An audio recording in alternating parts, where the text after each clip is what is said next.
What's up, YouTube? Today we're going to be looking at the Open Great League once again, and the team we're going to look at today is MORPEKO, Amoonguss, and Corviknight. Yes, I did just showcase Amoonguss literally yesterday, but the main focus of today's video is going to be MORPEKO. Now, the reason I wanted to take a look at MORPEKO is because I found that the current meta around the 2600s at least was really weak to its typing. I saw a ton of ghosts, namely Dusknoir, Dusclops, Corsola. I saw a bunch of flyers, like dark flyers specifically. I was seeing Murkrow, I was seeing Moltres, but other flyers too, like Togekiss and Corviknight, even Talonflame. And then I was seeing Bullet Punch users as like Scizor, which is resisted on MORPEKO, and then also a bunch of water types with like Azu, Empoleon, Blastoise, and it resists Sucker Punch on Furret. So I was like, the typing of this Pokemon is actually really strong, not to mention its Aura Wheel, which is just an incredible move. So covering its weaknesses, you can see there, weak to Bug Fairy, Fighting, and Ground. So covering those weaknesses with a Grass Poison and a Steel Flyer in Amoonguss and Corviknight covers those pretty well. So without further ado, let's hop into these battles. Okay, into the first match, we've got MORPEKO into Corviknight, so picking up a fantastic lead in game number 1, and the opponent is staying in this matchup. They end up going for the catch, and I fortunately do react in time, going for the Psychic Fangs to lower the Charge Bug's attack, and now I can come in with my Amoonguss, because Amoonguss resists the Volt Switches and only takes neutral from the X-Scissors here, so I will just be able to let one go. And because I lowered their defense, I should be able to just go one in the move here. Hopefully this foul play is enough to pick up the knockout on the Charge Bug, and if not, that is okay, because all that does is give less farm to the Corviknight. Of course, they would have had to throw in order to take me out, but in comes the Corviknight. They're still going to have to throw, or else I would get to a charge move, and that's exactly what they're going to do, which is really nice because that means they are also energy dry. Back in comes the MORPEKO. Just have to watch for the catch here. The opponent does go for it, and they get the catch onto Marowak, where it is double resisted. That Aura Wheel still does some decent, respectable damage. I didn't expect my opponent to go immediately for the catch, because that's exactly what they did the first time, and I reacted in time. But unfortunately for me, they did go for the catch, but we have the alignment that we need. We've got our Corviknight on their Marowak. I will probably shield up a Rock Slide here, as that would do some pretty large neutral damage, and it is from a Shadow Marowak. Not going to be able to get the full farm down here, so we'll just have to go for the Air Cutter to pick up the knockout, and my opponent will end up letting that go. Back in comes their Corviknight. Can I make it to the payback? No, I cannot, not before my opponent makes it to a payback of their own. Payback connects, that puts us deep into the red. Now I'm just going to go for the Air Cutter bait, hoping to grab a shield so that I can hit them with a payback later on. The opponent looks like they're going to outpace, so I go for the catch on my MORPEKO. Did we get it is the question. The opponent went for the Air Cutter. That is a huge catch. I'm unable to make it to a charge move, but that's okay, because now I have enough for the payback. This is going to come down to a 50-50 chance. Can I get the bait call right? I'm going to go for the Air Cutter first, hoping that my opponent does commit the shield, and if they do, guess who's getting outpaced? We're able to make it to a payback with 2 Air Cutter baits, and at payback is neutral damage on the Corviknight. It picks up the knockout, and we are able to take a game 1 win. Into the next match, we've got MORPEKO into Lantern. Now, if this is a Spark Lantern, this is going to be a fantastic matchup, but right away we see that the Lantern is on Water Gun. So yes, we do have a pacing advantage in this matchup. However, these Water Guns will really start to add up on the Glacial MORPEKO. They do end up shielding the very first Aura Wheel, which is actually pretty nice for us, because now I can just build up to a second Aura Wheel, and now I will bait with a Psychic Fangs. Knowing that my opponent has loads of energy, they're very unlikely to shield, or unlikely to not shield. The opponent does end up double shielding, and then they throw on alignment, trying to throw on the same type with another Psychic Fangs, but I do end up shielding that up from the Surf, and now I am able to outpace, make it to an Aura Wheel. This is already 1 times boosted, so it picks up the knockout on the Lantern. What's in the back? It's going to be a Corviknight, but I'm unable to make it to another Aura Wheel because these sand attacks are really adding up, so I'm forced to settle just for a Psychic Fangs. But you're going to notice those Thunder Shocks have already put the Corviknight nearly at half HP, and now I think they're in range where a single payback will be enough to knock out. In the back is a Malamar. Now Malamar is a bit of a tricky Pokemon for my Amoonguss because their Psy Waves are super effective, so I'm actually going to chip them first with an Air Cutter cutter before coming in with my Amoonguss, knowing that I can survive one charge move. None of their charge moves are super effective. It is just going to be neutral foul play, and they're going to have to throw again if they want to pick up the knockout, which is fantastic because now they are energy dry. Back in comes the Corviknight, which resists the Psywaves. I can now look to pick up the knockout with the Air Cutter, and now all I have to do is make it to a payback against the opposing Corviknight, and we should be able to take home this game. But the opponent is able to outpace. I will end up no-shielding in case they go for the bait. The opponent full sends the payback. That puts us deep into the yellow health range, and now only one Air Cutter is needed to pick up the knockout.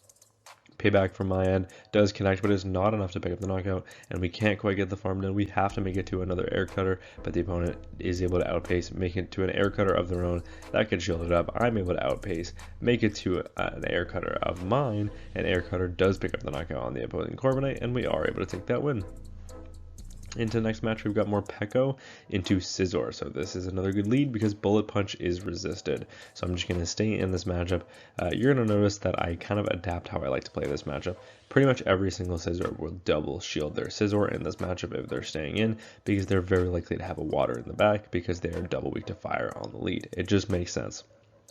So what I'm going to do here is I'm just going to go for the Aura Sphere, knowing that I always win ZMP, but after I grab that first shield, now I'm going to go for the Psychic Fangs, expecting my opponent to double shield, and they do. And if they try and commit to the full farm down, as long as you get one Psychic Fangs bait correct, you're able to make it to yet another Psychic Fangs, and in the 1 to 2 shield scenario, you are able to take that, which is absolutely massive. In comes an Azumarill in the back, and now in comes Amoonguss. Amoonguss obviously can tank one super effective Ice Beam. We can live that fairly comfortably. However, 2 is not livable, so I'm just going to stay in this matchup. And in the back is a Bastiodon, so we have the alignment that we need. Bastiodon does have access to super effective Flamethrower here, but their fast move Smackdown is really not adding up, whereas our fast move is double super effective, and it's really chunking through the health of this Bastiodon. They will go for their super effective charge move. It connects, but that does very little damage to the Corviknight, and I don't even have to give up a shield, which is massive. Now I can look to pick up the knockout with the payback. Payback from this range, barely not enough. In comes the Azumarill, but Azumarill will get outpaced. Here comes one super effective Grass Knot. It puts them deep into the red health range. The opponent knows this game is over, so they resign the match, and we are able to take that win. Into the next match, we've got a fellow content creator, Home Slice Henry, either that or his wife, playing on her account. But into the lead, we've got an okay lead. It's a Shadow Claw Giratina. Now, Giratina will get outpaced here. We make it to the Aura Sphere, which is resisted, but it does about 50% of the HP to the opponent. And now I end up going for the catch one turn before I'm able to make it to another charge move, and he ends up going for the Ancient Power, but he has a Dunsparce in the back, which double resists my fast move. I will throw on the CMP time when they get to the back-to-back charge moves, and now Grass Knot will do some pretty solid chip, but obviously not enough to one-shot. It looks like it maybe could two-shot after the Astonish damage adds up a little bit.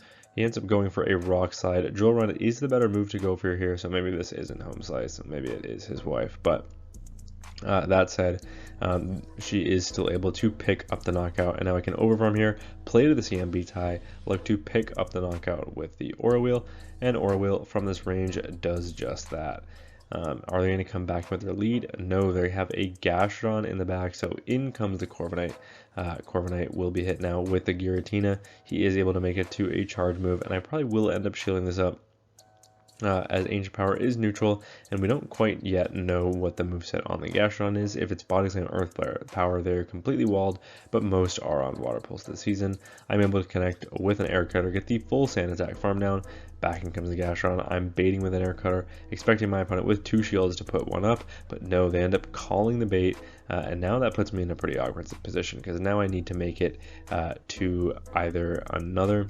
They actually are on Water Pulse, so now that puts me in a position where I need to make it to either like 4 Air Cutters or 3 Air Cutters and a payback, or 2 Air Cutters and a payback, and they are able to actually outpace me, make it to yet another Water Pulse, and while that's not enough to pick up the knockout, I am able to make a payback on the CMB tie. This is a 50-50 chance. Do we get the bait call, or the bait call right? Yes, we do. He lets it go, and somehow we are able to take that win. Into the next match, we got MORPEKO into Scizor once again. So we've seen this matchup before. As long as I get one Psychic Fangs debuff correct, then we can win this in the 2s. I will farm up to the Aura Field going for the Psychic Fangs, and we immediately grab that shield, which means that we have just secured switch advantage if we want. I will, of course, shield right back, even though this is probably just a Night/Bait, and yes, it is resisted. These bullet punches are doing far too much damage. Here now comes another Aura Wheel, so if the opponent lets it go, it will be enough to pick up the knockout. The reason I like to full send on the second is in case the opponent does end up letting their Scizor go, because Psychic Fangs would not be enough to knock them out. They end up going for yet another Night Slash, but guess what? We can outpace, make it to yet another Psychic Fangs, and Psychic Fangs from this range will be enough to pick up the knockout on the Shadow Scizor. And now it depends on what is in the back. It is a Azumarill once again, and unfortunately I am unable to make it to an Aura Wheel, but that is okay, because that is a boosted Psychic Fangs that connects, and these Thunder Shocks have put them nearly into the yellow health range. Now in comes the Amoonguss. Like I've said previously, Amoonguss can tank one super effective Ice Beam here, absolutely no problem, and in the back is a Empoleon. So this game is over. I will overfarm a little bit here, going for the Grass Knot. This will do some pretty solid chip and potentially put them in range where I can fully Sand Attack farm down, but it looks like that might not be the case. It looks like they will be able to live it and make it to a second Hydro, so I will be forced to throw some energy here, and that's exactly what I'm going to do. Air Cutter from this range, even though it is resisted, is enough to pick up the knockout on the Empoleon.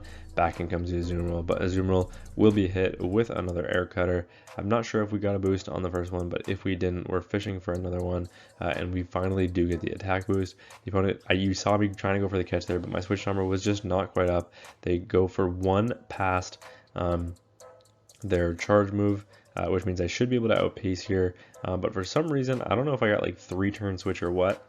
The opponent was able to make it get 4 bubbles and their charge move off before I was able to get to like 3 Astonishes in my charge move, which is a little strange. But fortunately, I did bank an Air Cutter on my Corviknight, which means that does pick up the knockout after the Astonish damage registers, and we are able to take that win. Pretty neutral lead, but a positive one.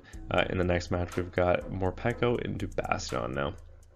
If you were looking at the sims at the very beginning in that first slide that I showed, you'd see that Morpeko actually wins the one shield scenario against Bastiodon. And that's because you can overfarm massively and you have such a spamming advantage that you can just shield once, farm up to the back-to-back, and then pick up the knockout with the Aura Wheel. So that's exactly what I'm going to do. I'm going to farm up to the back-to-back. Even if this is not enough to pick up the knockout, that's okay. You could argue you should go for a slight undercharge here because they're not even anywhere near another charge move, and you want to come out with a lot of energy loaded. In comes, I'm not sure what that was, maybe an Annihilate? Yes, it was an Annihilate, which means we hit for massive super effective damage with the Psychic Fangs, lowering their defense, and in the back is a Trevenant. But Trevenant will now be aligned against the Amoonguss, which is hitting for super effective damage with the Astonish and the Foul Play. I will put the shield up on the Shadow Ball, but the opponent baits with a Seed Bomb, a very risky bait, but knowing that we were down a shield, we had to kind of commit a shield somewhere. I end up going for the Foul Play and then going for the catch on my Corviknight, and we get it. Is it the Shadow Ball catch? Yes, it is. Now we should be able to outpace the opponent by a singular turn. The opponent knows this, so they pivot into the Annihilate, which is a really nice catch by the opponent. However, they will still need to make it to basically 3 charge moves because from this range, a Seed Bomb, while it is double resisted, should be enough to pick up the knockout. They need to make it to a Seed Bomb plus a Shadow Ball and hope that a Shadow Ball is enough to pick up the knockout. My opponent does overfarm, playing to that win condition. Seed Bomb does pick up the knockout. Now the question is, can we live a Shadow Ball from this range? We have some decent stats on the Amoonguss, and we do pretty comfortably. The Astonish goes through, which means it does get KO'd, and we are able to take that win. Morpeko into Murkrow, so another good lead. I wasn't kidding when I said that this typing was definitely needed in the meta. Once again, going to play it out pretty similarly to how I did in the Scizor matchup because they are staying in, and you didn't see the shield go up, but they did come in a shield because that Psychic Fangs did virtually 0 damage, and even though it's double resisted, it would do some pretty solid chip against a Murkrow. But in comes a Shadow Scizor in the back, but Scizor,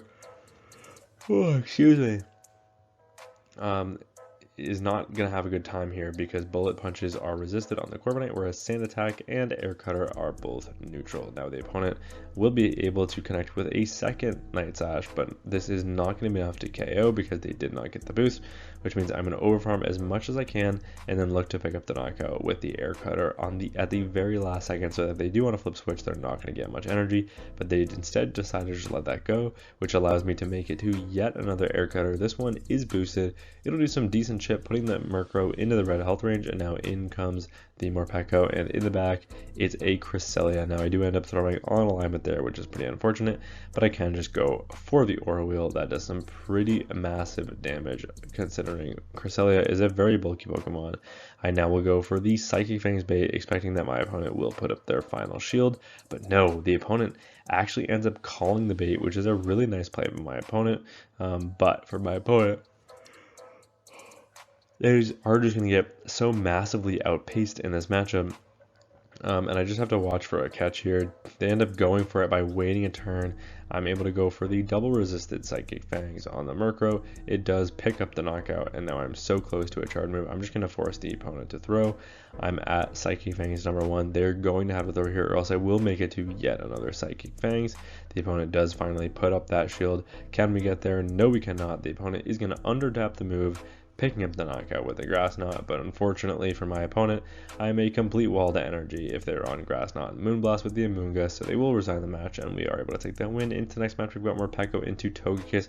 Now on paper, Dark versus Fairy doesn't seem like a great matchup, but because they're a Peck user, it's actually a really good matchup. The opponent, however, safe switches into a Swampert. I expected it to be a Gastron, so I actually came in with my Corviknight here. I'm not sure which is the right play. We can survive 2 Hydros here, which is really important, because we can farm up to the payback, bait with the air cutter. We end up grabbing a shield there, and now I will full send the payback on the second one to either ensure that I grab that second shield or hit for massive damage. The opponent ends up going for Hydro Cannon number 2. It's still not enough to pick up the knockout, so here comes a payback. That grabs the second shield from my opponent. Can I get to another air cutter? Yes, I can. So maybe I should have double baited to get to the payback, and that probably would have been enough to pick up the knockout in the 2-0 shield scenario, which is absolutely insane. But now in comes Amoonguss just to absorb this energy. They do end up going for the correct charge move of Sludge, which is neutral damage, as opposed to Hydra, which is resisted.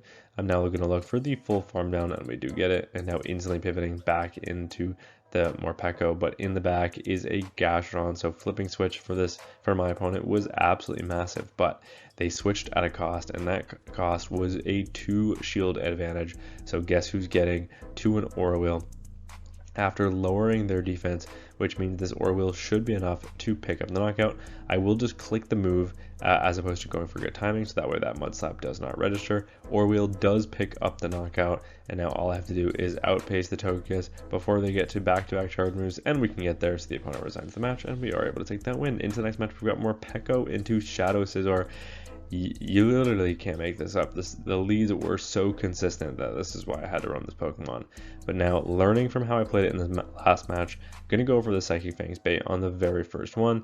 You don't see the shield, but that's just a visual glitch. The opponent did end up putting up a shield, which we will see after we put up a shield of our own. We know this is only enough for the Night Slash, but that their fast move is doing too much damage, even though it is resisted. Now I will go on the Sandpitai for the Aura Wheel. The opponent ends up making a catch onto Altaria, so what I'm going to do here is I'm going to farm back up to the Aura Wheel and then pivot into my Corviknight. Corviknight will take super effective damage from the Flamethrower, but that's honestly okay because we should be able to survive one and then make it to an air cutter before they're able to make it to a second charge move. However, I don't think an air cutter is going to be enough to pick up the knockout, and no, it is not, but the opponent holds onto their energy for some reason, maybe looking to throw it at the very last second, allowing me to get to yet another air cutter that picks up the knockout, and in the back is an Azumarill. So Azumarill will get hit with air cutter number 1, and I do have the alignment with the Amoonguss in the back. Of course, we have only 1 shield left in play, and if they get the full farm down here,